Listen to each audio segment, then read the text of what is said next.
Welcome back our YouTube channel be on science. और friends, हम लोग डिस्कशन करेंगे आज इकाई 3 है और ये कक्षा 10 का भूगोल है, जिसमें हम लोग चैप्टर पढ़ेंगे निर्माण उद्योग। हम लोग इसलिए इस चैप्टर को डिस्कशन कर रहे हैं फ्रेंड्स, क्योंकि आंसर क्वेश्चन के पहले या जैसे गाइड ही पढ़ने के पहले या कोई भी क्वेश्चन याद करने के पहले, कोई भी हो, ऑब्जेक्टिव हो, लघु उत्तरीय हो, दीर्घ उत्तरीय प्रश्न हो, उसके पहले एक बार चैप्टर का कंसेप्ट क्लियर होना चाहिए। तो चलिए फ्रेंड्स, इसको हम लोग बहुत अच्छे तरह से पढ़ेंगे। यहाँ देखिए फ्रेंड्स, दिया हुआ है वर्तमान समय में विनिर्माण उद्योग किसी भी राष्ट्र के विकास और संपन्नता का सूचक है। कच्चे मालों द्वारा जीवनोपयोगी वस्तुएं तैयार करना विनिर्माण उद्योग कहलाता है, जैसे कपास से कपड़ा, गन्ने से चीनी, लौह अयस्क से लोहा एवं इस्पात बॉक्साइट से एल्युमिनियम आदि वस्तुओं का निर्माण होता है। हमारे देश के विनिर्माण उद्योग का इतिहास बहुत पुराना है। यहाँ इसका विकास घरेलू उद्योग से शुरू होकर बृहद आकार में 19वीं शताब्दी के मध्य आरंभ हुआ। आज अल्प असंख्य बड़े निर्माण उद्योग पूरे देश में स्थापित हैं। इसमें मुख्य रूप से लौह इस्पात उद्योग, वस्त्र उद्योग, चीनी उद्योग, सूचना प्रौद्योगिकी उद्योग सम्मिलित हैं। नेक्स्ट पैराग्राफ दिया है फ्रेंड्स, भारत में आधुनिक औद्योगिक विकास का प्रारंभ मुंबई में प्रथम सूती कपड़े की मिल की स्थापना 1854 से हुआ था। जूट का पहला कारखाना सन 1855 में कोलकाता के निकट सिसरा नामक स्थान पर लगाया गया था। लेकिन भारत में उद्योगों का योजनाबद्ध विकास स्वतंत्रता के बाद 1951 ईस्वी से प्रारंभ होता है। किसी उद्योग को स्थापित करने में कई कारकों का योगदान होता है। इस कारकों को दो वर्गों में भौतिक और मानवीय कारकों में रखा जा सकता है। कच्चा माल, शक्ति के संसाधन व जल की सुलभता तथा अनुकूल जलवायु भौतिक कारक, जबकि श्रमिक बाजार, परिवहन, पूंजी व बैंक सुविधा तथा सरकारी नीतियां मानवीय कारक है। अब दिया हुआ है फ्रेंड्स उद्योग का वर्गीकरण। उद्योगों का वर्गीकरण विभिन्न आधारों पर किया जा सकता है, जिसमें देखिए फ्रेंड्स दिया हुआ है पहला श्रम के आधार पर। इसमें रोमन में दिया हुआ है पहला बड़े पैमाने का उद्योग। जब उद्योग में बड़ी मात्रा में श्रमिकों और पूंजी का प्रयोग हो तथा अधिक उत्पादन हो तो उन्हें बड़े पैमाने का उद्योग कहते हैं। सूती कपड़ा उद्योग, पटसन उद्योग इस श्रेणी में आते हैं। नेक्स्ट है फ्रेंड्स, दूसरा दिया हुआ है मध्य पैमाने का उद्योग। इनमें न तो बहुत अधिक श्रम का प्रयोग होता है और न ही बहुत उत्पादन होता है। साइकिल, रेडियो और टेलीविज़न जैसे उद्योगों को इस वर्ग में रखा जा सकता है। तीसरा है फ्रेंड्स छोटे पैमाने का उद्योग। ग्रामीण, लघु तथा घरेलू उद्योग छोटे पैमाने के उद्योग हैं जो परिवारों के सदस्यों तक सीमित रहता है। इसमें परिवार के सदस्य मिलकर सरल विधियों से वस्तु निर्माण करते हैं। इसमें पूंजी की बहुत कम लगाई जाती है। आभूषण निर्माण तथा हस्तशिल्प उद्योग इसके अच्छे उदाहरण हैं। दूसरा है दिया हुआ है फ्रेंड्स कच्चे माल के आधार पर। दूसरा है पहला है भारी उद्योग। इन उद्योगों में भारी कच्चे माल का प्रयोग होता है, जिससे निर्मित वस्तुएं भी भारी होती हैं। जैसे दिया हुआ लोहा एवं इस्पात उद्योग इसका अच्छा उदाहरण है। नेक्स्ट है फ्रेंड हल्के उद्योग। कच्चे माल के आधार पर दो भाग में है। इस वर्ग के उद्योग में हल्के कच्चे माल का प्रयोग होता है, जिससे ये हल्का माल का निर्माण करते हैं, जैसे कि इलेक्ट्रॉनिक उपकरण तथा सिलाई मशीन उद्योग इसके उत्तम उदाहरण हैं। तीसरा दिया हुआ है फ्रेंड्स स्वामित्व के आधार पर। इसमें देखिए पहले कॉलम वाला हम लोग कर लेते हैं। क्या आप जानते हैं वेल और साइल भारत हैवी इलेक्ट्रॉनिक लिमिटेड है तथा साइल जो है स्टील अथॉरिटी ऑफ इंडिया सार्वजनिक उद्यम है। देखिए फ्रेंड्स, स्वामित्व के आधार पर हम लोग पढ़ते हैं, जिसमें पहला दिया हुआ है सार्वजनिक उद्योग। इसमें भारी तथा आधारभूत उद्योग सम्मिलित हैं।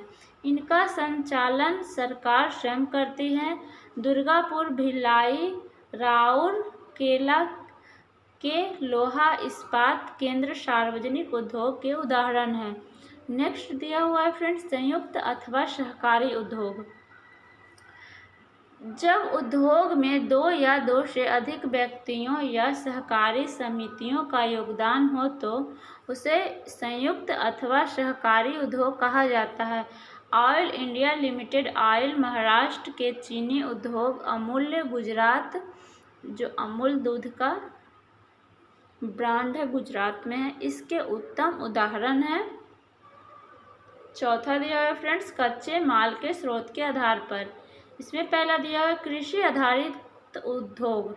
सूती वस्त्र, जूट, रेशमी और ऊनी वस्त्र तथा खाद्य तेल कृषि से प्राप्त कच्चे माल पर आधारित उद्योग हैं। नेक्स्ट दिया हुआ है फ्रेंड्स, सूती वस्त्र उद्योग। देखिए इसमें क्या दिया हुआ है, सूती वस्त्र बनाने में भारत एकाधिकार बहुत प्राचीन काल से चला आ रहा है, परंतु आधुनिक पहली सूती मिल की स्थापना सन 1818 ईस्वी कोलकाता के निकट फोर्ट ग्लास्टर नामक स्थान पर स्थापित की गई, लेकिन यह मिल कुछ समय के बाद बंद हो गई और वास्तविक पहली सफल मिल मुंबई में सन 1854 ईस्वी में कावसजी नाना भाई डावर ने लगाई और इसके बाद भारत में आधुनिक वस्त्र उद्योग का विस्तार होने लगा। सूती वस्त्र उद्योग आज भारत का सबसे विशाल उद्योग है। यह कृषि के बाद रोजगार प्रदान करने वाला दूसरा सबसे बड़ा क्षेत्र है, जिसमें विभिन्न उद्योगों में लगे श्रम का लगभग 20% से अधिक पाया जाता है। वर्तमान औद्योगिक उत्पादन में इसका स्थान 14% है और सकल घरेलू उद्योग में इसका योगदान 4.0% है। एक विदेशी आय 17% है। 2006 से 7 में देश में लगभग 1600 सूती और कृत्रिम वस्त्र बनाने वाली मिलें हैं। इसमें 80% मिलें निजी क्षेत्र में हैं, से सार्वजनिक एवं सहकारी क्षेत्रों में हैं।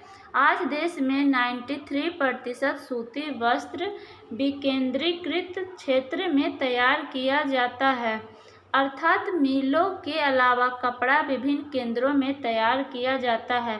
प्रारंभिक वर्षों में सूती वस्त्र उद्योग की अधिकांश मिलें महाराष्ट्र और गुजरात में स्थापित थी। कपास बाजार, परिवहन और आर्द्र जलवायु की उपलब्धता से इन राज्यों में सूती मिलें को स्थापित करने में विशेष योगदान दिया है, परंतु आज देश की अधिकांश मिलें महाराष्ट्र, गुजरात, पश्चिम बंगाल, उत्तर प्रदेश तथा तमिलनाडु में केंद्रित है।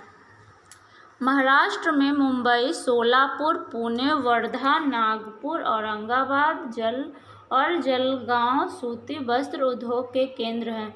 गुजरात में अहमदाबाद, वडोदरा, सूरत, राजकोट और पोरबंदर प्रमुख सूती वस्त्र के उद्योग हैं। नेक्स्ट है फ्रेंड दिया हुआ पैराग्राफ। पहले हम लोग कॉलम वाला पढ़ लेते हैं। देखिए यहाँ दिया हुआ है, बॉक्स में दिया हुआ है, क्या आप जानते हैं मुंबई को सूती कपड़ों की महानगरी कॉटन पॉलिस कहा जाता है, क्योंकि सिर्फ मुंबई महानगरी क्षेत्र में भारत का लगभग 1/4 सूती वस्त्र तैयार किया जाता है। तो फ्रेंड्स इसको हम लोग ध्यान में रखेंगे। यहाँ से देखते हैं, पश्चिम बंगाल में हावड़ा, मुर्शिदाबाद, हुगली और श्रीरामपुर प्रमुख केंद्र हैं। उत्तर प्रदेश में कानपुर, मुरादाबाद, आगरा और मोदीनगर प्रमुख केंद्र हैं।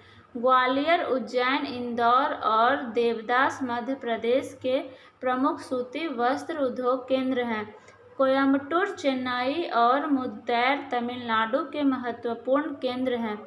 विस्तृत बाजार, परिवहन, बैंक तथा विद्युत सुविधाओं ने देश में सूती वस्त्र उद्योग के विकेंद्रीकरण में महत्वपूर्ण भूमिका निभाई है। संपूर्ण भारत में सूती वस्त्र के बाजार एवं कच्चे माल का वजन ह्रास उद्योग न होने के कारण भी इस उद्योग का राष्ट्रव्यापी विकेंद्रीकरण हुआ है। नेक्स्ट है फ्रेंड, दिया हुआ वस्त्र उद्योग जहाँ जहाँ सिंबल से दिखाया गया है, जहाँ जहाँ मिल हैं बस का देखिए, ये जो देखिए सिंबल दिया हुआ है सूती वस्त्र का है, ऊन वस्त्र का है, और ये जो सिंबल है रेशमी वस्त्र का दिया हुआ है, संकेत दिया हुआ है भारत वस्त्र उद्योग का। देखिए फ्रेंड्स, इन्हें भी जाने, हम लोग को बॉक्स में दिया हुआ है।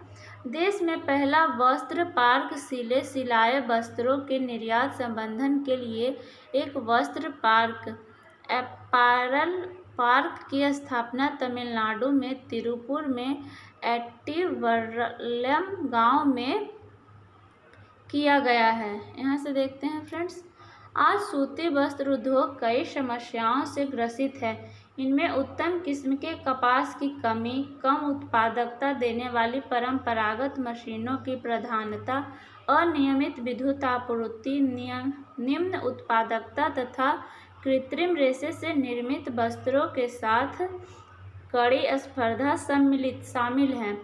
भारत में सूती कपड़ों का निर्यात मुख्यतः सिले सिलाए कपड़ों के रूप में होता है।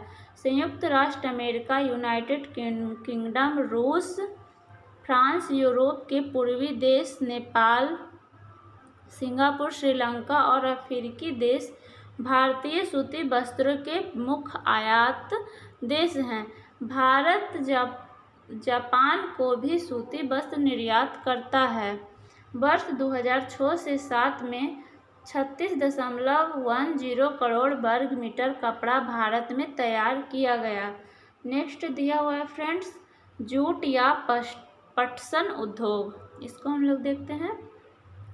सूती वस्त्र के बाद जूट उद्योग भारत का दूसरा महत्वपूर्ण वस्त्र उद्योग है।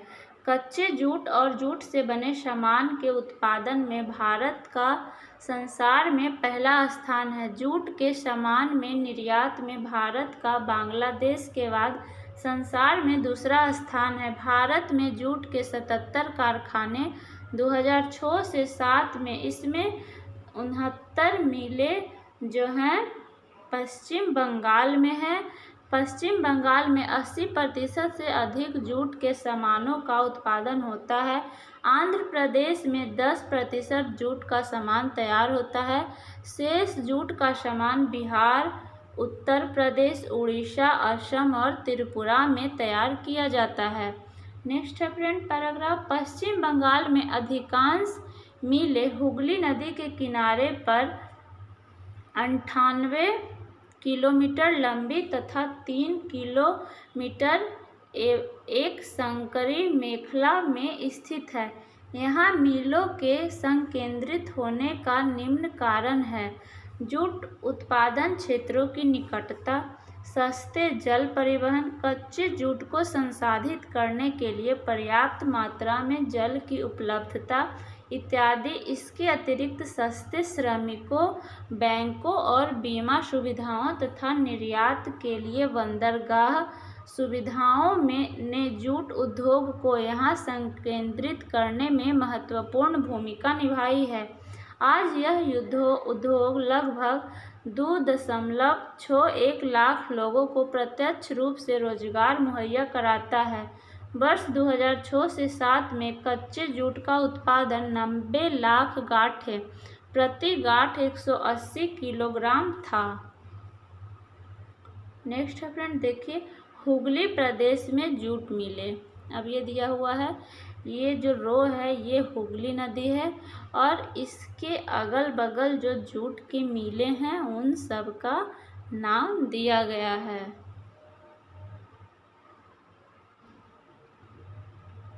हुगली प्रदेश में जूट वस्त्र उद्योग का संकेंद्रण। चित्र था 3.2। स्वतंत्रता से पहले और बाद में भी भारत को जूट उद्योग निर्यात के द्वारा अच्छी मात्रा में विदेशी मुद्रा अर्जित करता रहा है। इस समय जूट उद्योग कई चुनौतियों का सामना कर रहा है। ऊंची उत्पादन लागत, अंतर्राष्ट्रीय बाजार में कृत्रिम धागों से तैयार सामान और बांग्लादेश, ब्राज़ील, फिलीपींस, मिस्र और थाईलैंड जैसे अन्य देशों से कड़ी स्पर्धा शामिल है। संयुक्त राष्ट्र अमेरिका, कनाडा, रूस, अरब देश और यूनाइटेड किंगडम और ऑस्ट्रेलिया भारतीय जूट उत्पादक के प्रमुख ग्राहक हैं। नेक्स्ट है फ्रेंड, ऊनी वस्त्र उद्योग। यह देश के सबसे पुराने वस्त्र उद्योग में से है। ऊनी वस्त्र उद्योग का संकेंद्र पंजाब, महाराष्ट्र, उत्तर प्रदेश, गुजरात, हरियाणा और राजस्थान राज्यों में है। धीरावाल, लुधियाना और अमृतसर पंजाब के प्रमुख केंद्र हैं। महाराष्ट्र में मुंबई इनका सबसे बड़ा केंद्र है। बीकानेर और जयपुर राजस्थान में ऊनी वस्त्र उद्योग के महत्वपूर्ण केंद्र हैं। जम्मू और कश्मीर, श्रीनगर तथा कर्नाटक में बैंगलोर भी देश के ऊनी वस्त्र उद्योग के महत्वपूर्ण केंद्र हैं। वस्त्र एवं पोशाक उत्पादक इकाइयाँ मुख्यतः पंजाब, हरियाणा तथा तमिलनाडु में स्थित हैं। भारतीय ऊन का सामान संयुक्त राष्ट्र अमेरिका, रूस, यूनाइटेड किंगडम, कनाडा और यूरोप के देशों को निर्यात किया जाता है।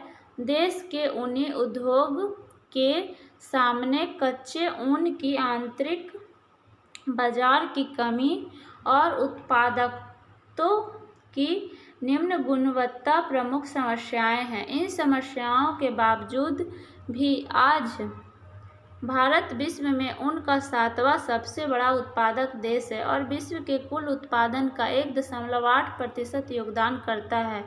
वर्ष 2005 से 6 में 55 मिलियन किलोग्राम ऊन का उत्पादन भारत में हुआ था। ज्ञान बढ़ाए, देखिए बॉक्स में क्या दिए हो। अंगूर का ऊन खरगोश के रोए से प्राप्त किया जाता है। अंगूरा जो है, अंगूरा का ऊन खरगोश के रोए से प्राप्त किया जाता है। यहाँ देखते हैं फ्रेंड्स, बॉक्स में दिया हुआ है। क्या आप जानते हैं पश्मीना ऊन एक विशेष नस्ल की बकरियों वाले रोए से तैयार किया जाता है जो बहुत ही नर्म और मुलायम होता है और अति गर्मी मतलब बहुत गर्मी प्रदान करता है। ये बकरियां कश्मीर के उच्च पर्वतीय क्षेत्रों में गुर्जारों द्वारा पाली जाती है और इसे हाथ से बनाया जाता है। इसके साथ ही फ्रेंड्स ये बहुत सॉफ्ट और बहुत ही हल्का होता है और इसे बनाने में बहुत समय लगता है, इसीलिए ये जो शॉल होता है बहुत ही कीमती होता है और बहुत समय में तैयार होता है। आइए फ्रेंड्स हम लोग नेक्स्ट देखते हैं, रेशमी वस्त्र। देखिए, भारत प्रारंभ से ही रेशम से बनी वस्तुओं के उत्पादन के लिए विश्व प्रसिद्ध रहा है। देश में 4 प्रकार के रेशम, मलबरी, तसर, इरी और मूंगा पैदा की जाती है। भारत में रेशम की लगभग 90 मिलें हैं। इसके अतिरिक्त कई छोटी व मध्य इकाइयां भी रेशमी कपड़ा उत्पादन करने में लगी है। भारत लगभग 8.5 लाख किलोग्राम रेशम का धागा तैयार करता है। 90% से अधिक रेशम का उत्पादन कर्नाटक, तमिलनाडु, पश्चिम बंगाल और जम्मू और कश्मीर राज्यों में होता है। कर्नाटक में बंगलौर, कोराल, मैसूर और बेलगांव रेशम के प्रमुख उत्पादक केंद्र हैं। पश्चिम बंगाल में मुरादाबाद और बांकुरा तथा जम्मू और कश्मीर में अनंतनाग, बारामूला तथा श्रीनगर रेशमी वस्त्र तैयार करने के प्रमुख केंद्र हैं। भारतीय रेशम की मांग यूरोप और एशिया के देशों में बहुत अधिक है। संयुक्त राज्य अमेरिका, यूनाइटेड किंगडम, रूस, सऊदी अरब, कुवैत और सिंगापुर रेशमी कपड़ों के प्रमुख आयात देश हैं। भारतीय रेशम उद्योग की चीन, थाईलैंड और इटली के साथ कड़ी स्पर्धा है। नेक्स्ट फ्रेंड्स, कृत्रिम वस्त्र। इसमें हम लोग कॉलम में पढ़ लेते हैं क्या दिया हुआ है। क्या आप जानते हैं कृत्रिम धागे पेट्रोल रसायन के उत्पादन द्वारा तैयार किया जाता है, जैसे नायलॉन, प्लास्टर, रेयॉन, एक्रिलिक और पॉलीमर। ये सब जो है पेट्रोलियम का जो उत्पादन होता है उसके उत्पाद से तैयार किया जाता है। देखिए फ्रेंड्स, हम लोग यहाँ पे देखते हैं कृत्रिम वस्त्र उद्योग में कृत्रिम धागे का प्रयोग किया जाता है। इन वस्त्रों का हमारे वस्त्र उद्योग में महत्वपूर्ण स्थान है। ये मजबूत एवं टिकाऊ होते हैं। पुनः रंगने और बुनने में भी आसानी होती है, जिनमें वस्त्र उद्योग में एक क्रांतिकारी पैदा कर दी। मानव निर्मित रेशों को रासायनिक प्रक्रिया के माध्यम से लुगदी, कोयला तथा पेट्रोलियम से प्राप्त किया जाता है। वस्त्र में अधिक गुणवत्ता लाने के लिए इन्हें प्रायः प्राकृतिक रेशों जैसे कपास, रेशम और ऊन के साथ मिलाकर बनाया जाता है। इस उद्योग का केरल, तमिलनाडु, कर्नाटक, महाराष्ट्र, गुजरात, राजस्थान, मध्य प्रदेश जैसे राज्यों में अधिक विस्तार हुआ। मुंबई, अहमदाबाद, सूरत, दिल्ली, अमृतसर, ग्वालियर और कोलकाता कृत्रिम वस्त्र उद्योग के महत्वपूर्ण केंद्र हैं। नेक्स्ट है फ्रेंड चीनी उद्योग, इसको हम लोग पढ़ते हैं। देखिए, भारत संसार में गन्ने का सबसे बड़ा उत्पादक देश है। गुड़ और खांड सारी को मिलाकर चीनी के उत्पादन में भी इसका पहला स्थान है। वर्तमान समय में यह उद्योग 4 लाख से अधिक लोगों को प्रत्यक्ष रूप से और बड़ी संख्या में किसानों को अप्रत्यक्ष रूप से रोजगार प्रदान करता है। कच्चे माल के मौसमी होने के कारण चीनी उद्योग एक मौसमी उद्योग है। आधुनिक आधार पर इस उद्योग का विकास 903 ईस्वी में प्रारंभ हुआ, जब बिहार के सारण जिले में मधौरा में एक चीनी मिल की स्थापना की गई। हम जानते हैं कि चीनी उद्योग गन्ने पर निर्भर करता है। गन्ना काटने के बाद वजन में घटने वाला तथा शीघ्र खराब होने वाला होता है। गन्ने में इन्हीं विशेषताओं को ध्यान में रखकर चीनी मिलें गन्ना उत्पादक क्षेत्रों में स्थापित की जाती है। वर्ष 2008 में देश में चालू चीनी मिलों की संख्या 615 थी, जिसमें सिर्फ महाराष्ट्र में 134 से अधिक मिलें हैं। इसके अतिरिक्त उत्तर प्रदेश, बिहार, कर्नाटक, तमिलनाडु, आंध्र प्रदेश, गुजरात, पंजाब, हरियाणा तथा मध्य प्रदेश राज्यों में फैली है। पिछले कुछ वर्षों से इन उद्योगों की संख्या दक्षिणी और पश्चिमी राज्यों में, विशेषकर महाराष्ट्र में बढ़ी है। इसका मुख्य कारण यहाँ के गन्ने में अधिक शर्करा, सुक्रोज की मात्रा है। यहाँ की ठंडी जलवायु भी लाभदायक है। इसके अतिरिक्त इन राज्यों में सहकारी समितियाँ भी सफल रही है। देखिए फ्रेंड्स, बॉक्स में दिया हुआ है। क्या आप जानते हैं उपभोक्ता एक ऐसा उद्योग है जो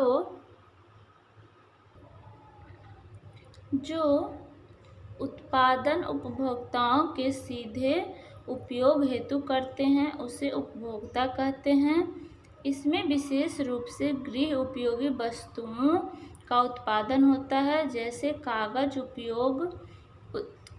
उद्योग, दंत मंजन, पंखा, सीमेंट उद्योग इनके उत्तम उदाहरण हैं। आइए फ्रेंड्स, यहाँ हम लोग देखते हैं नेक्स्ट पैराग्राफ था।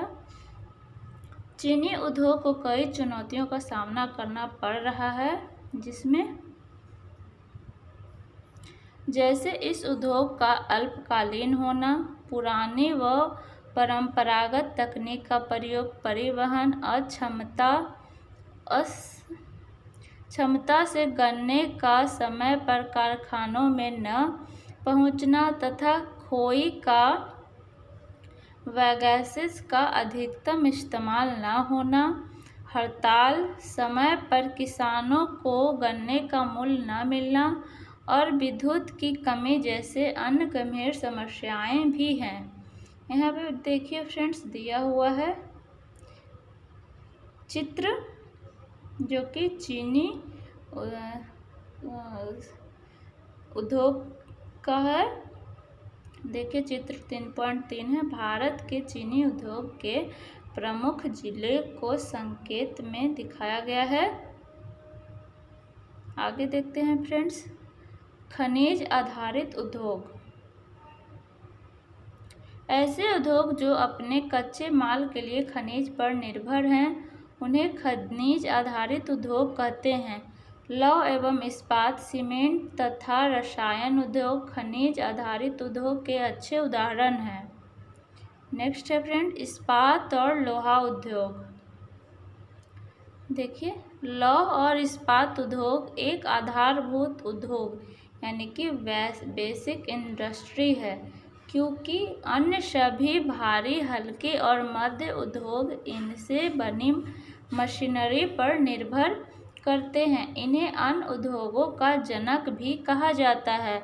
भारतवासियों को लोहा बनाने की कला ईसा से हजारों वर्ष से आती थी। दिल्ली में कुतुब मीनार के निकट खड़ा लौह स्तंभ देश में निर्मित लोहे की गुणवत्ता का सटीक प्रमाण है।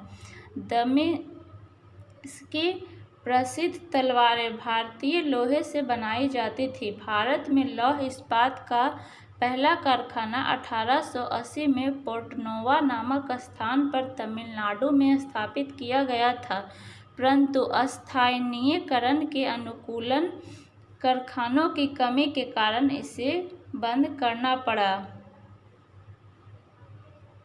आधुनिक लौह इस्पात उद्योग का वास्तविक स्वरूप से प्रारंभ सन 1864 ईस्वी में पश्चिम बंगाल की कुल्टी नामक स्थान पर स्थापित होने के साथ हुआ और इस्पात का बड़े पैमाने पर उत्पादन सन 1907 ईस्वी में टाटा आयरन एवं स्टील कंपनी द्वारा साकवी, झारखंड स्थित जमशेदपुर में कारखाना की स्थापना के साथ हुआ। इसके बाद पश्चिम बंगाल में वर्णपुर तथा कर्नाटक में भद्रावती में भी स्वतंत्रता के पूर्व कारखाने लाए गए। स्वतंत्रता के बाद विदेशी सहयोग से लोहा इस्पात के कई कारखाने लगाए गए। इस समय भारत में 10 बृहद लोहा एवं इस्पात संयंत्र और लगभग 200 छोटे इस्पात संयंत्र हैं। नेक्स्ट है फ्रेंड, लोहे के प्रमुख लौह इस्पात उद्योग। यहाँ पे फ्रेंड्स नाम दिया हुआ है। यहाँ देखिए कंपनी का नाम दिया हुआ है, विदेशी सहयोग, राज्य और जगह।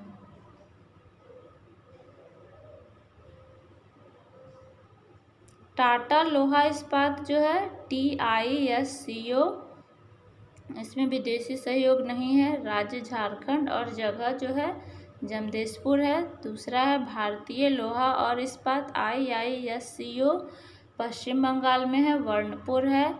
तीसरा है विश्वेश्वरैया लोहा इस्पात VISL, जो कि राज्य कर्नाटक और जगह भद्रावती में है। चौथा है भिलाई लोहा एवं इस्पात संयंत्र, जो कि विदेशी सहयोग रूस से बना है और राज्य छत्तीसगढ़ है, जगह भिलाई है। पांचवा राउरकेला इस्पात संयंत्र, जो कि जर्मनी सहयोग से बना है, राज्य उड़ीसा, राउरकेला जगह में है।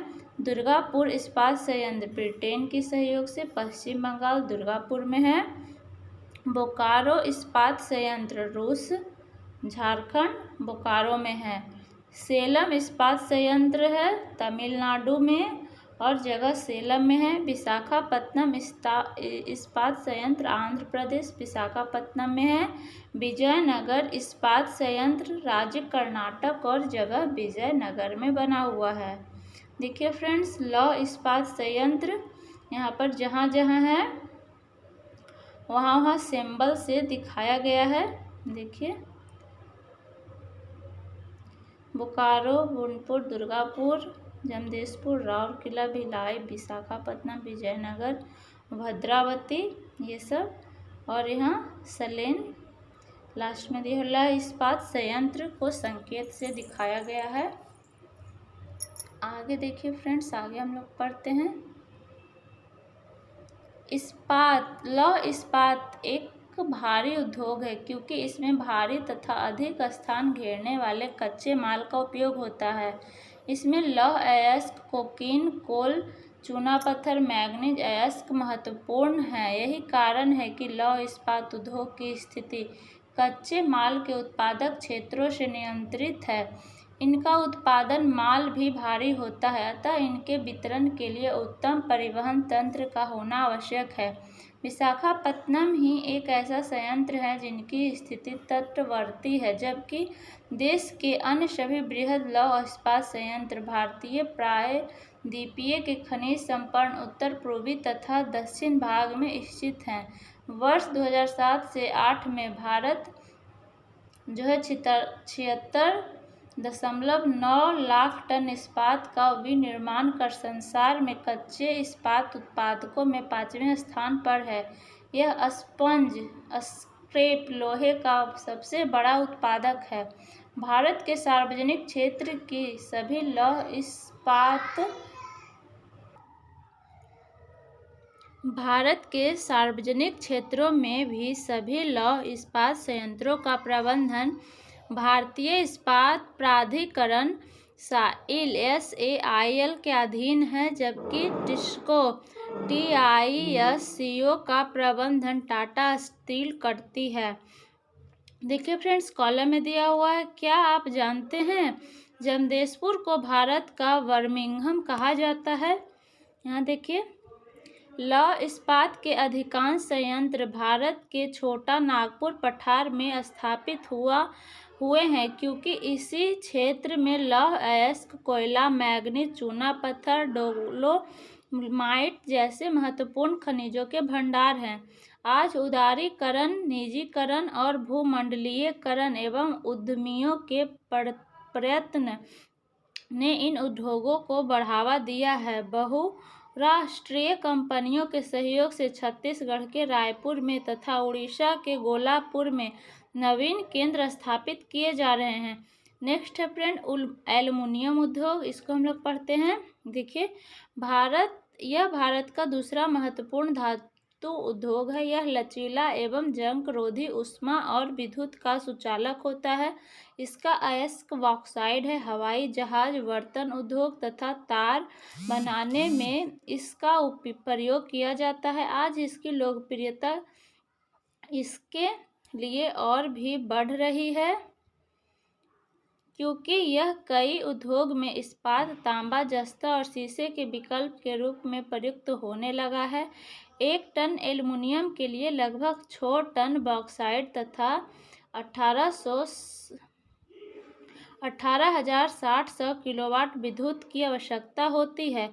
एल्युमिनियम में लगभग मूल्य में 30 से 40% तक विद्युत की कीमत होती है। इसमें स्पष्ट है कि एल्युमिनियम उद्योग की स्थिति बॉक्साइट और सस्ती बिजली की उपलब्धता से पूरी तरह प्रभावित होती है। देखिए फ्रेंड्स, यहाँ दिया हुआ है, भारत तांबा और सीसा जस्ता प्रलगन, और इस फिगर में दिखाया गया है एल्युमिनियम उद्योग के बारे में। सिंबल दिया हुआ है तांबा और यहाँ सीसा और जस्ता का प्रगलन। देखिए, चित्र 3.5 है, जिसमें ए में दिया हुआ है तांबा, सीसा और जस्ता का प्रगलन, और इसमें एल्युमिनियम का दिया हुआ है बी में। आइए फ्रेंड्स, इसको हम लोग पढ़ते हैं।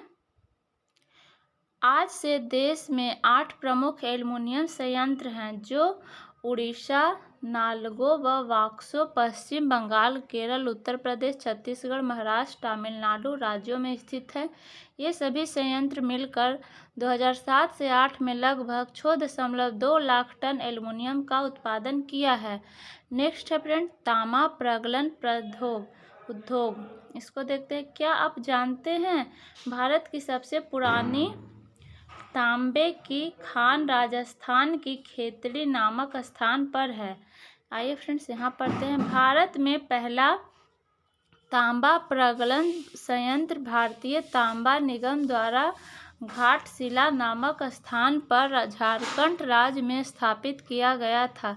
सन 1972 ईस्वी में भारतीय तांबा निगम को हिंदुस्तान तांबा लिमिटेड के अंतर्गत हस्तांतरित कर दिया गया। हिंदुस्तान तांबा लिमिटेड भारत में एकमात्र तांबा उत्पादन संस्थान है। इसके 2 केंद्र हैं, एक पूर्वी सिंहभूम जिले में घाटशिला के निकट मऊ भंडार नामक स्थान पर झारखंड राज्य में तथा दूसरा राजस्थान के झुंझुनू जिले में खेतड़ी नामक स्थान पर स्थित है।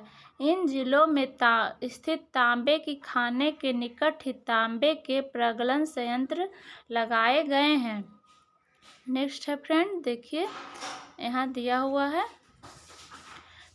बॉक्स में दिया हुआ, इन्हें भी जाने।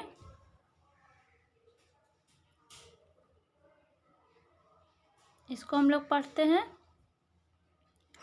तांबा से पीतल, कांसा, जर्मन सिल्वर, रोल गोल्ड, अष्ट धातु आदि मिश्रित धातु बनाई जाती है।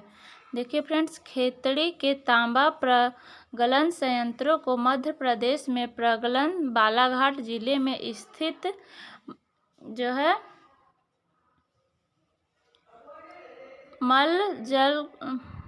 मंजल खंड खान से भी तांबा अयस्क की आपूर्ति की जाती है। आयातित अयस्क पर आधारित एक नई तांबा परियोजना तमिलनाडु के तूतीकोड़ीन में स्थापित की जा रही है। भारत 43,000 टन तांबा ब्लास्टर आंशिक रूप से परिष्कृत उत्पादित करता है। इससे देश की केवल 50% आवश्यकता की पूर्ति होती है। शेष 50% तांबा जाम्बिया, चिली, संयुक्त राष्ट्र अमेरिका तथा कनाडा से आयात करना पड़ता है। तो फ्रेंड्स देखिए, आज हम लोग यहीं तक रहने देते हैं। नेक्स्ट हम लोग पढ़ेंगे रासायनिक उद्योग के बारे में। वीडियो काफ़ी लंबा हो गया है, तो फ्रेंड्स हम लोग मिलते हैं इसके सेकेंड पार्ट में। तो फ्रेंड्स, इस तरह का अगर वीडियो पसंद आता है या फिर कुछ भी फीडबैक करना है तो नीचे कमेंट बॉक्स में वीडियो के बारे में कमेंट ज़रूर करें और वीडियो को लाइक करें, अपने दोस्तों के साथ शेयर करें और चैनल पे नए हैं तो सब्सक्राइब ज़रूर कर लें। Thanks for watching.